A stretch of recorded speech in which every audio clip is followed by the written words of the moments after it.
So I just saw Strange Darling, and this movie is dark and sick and twisted, and I had a really good time with it.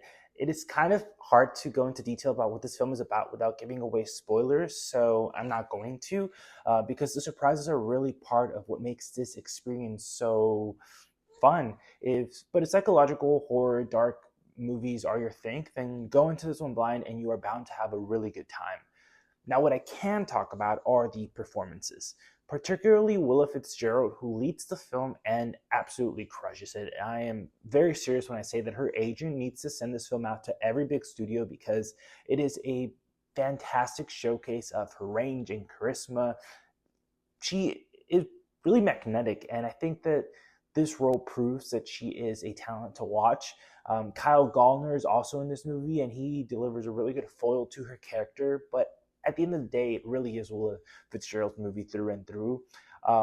They are both very supported by a pretty clever script that kind of uses non-linear storytelling to keep the audience on their edge of their seats, and it really plays with your expectations in ways that are delightfully surprising. The film also looks very stunning. It is shot on film by first-time cinematographer Giovanni Ribisi.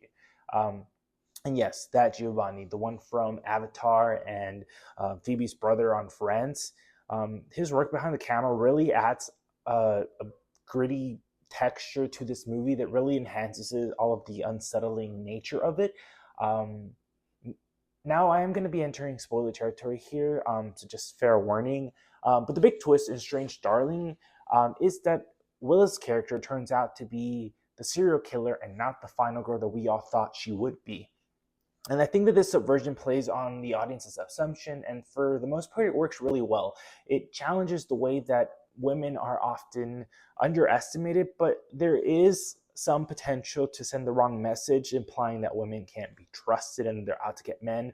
However, I think that the film addresses this by making Kyle Garner's character, her victim, really far from innocent. He is a man who cheats on his wife. He uses his power as a cop to kind of dodge accountability. So the twist doesn't feel like it is a blanket statement about women, but rather a comment on perception and power dynamics.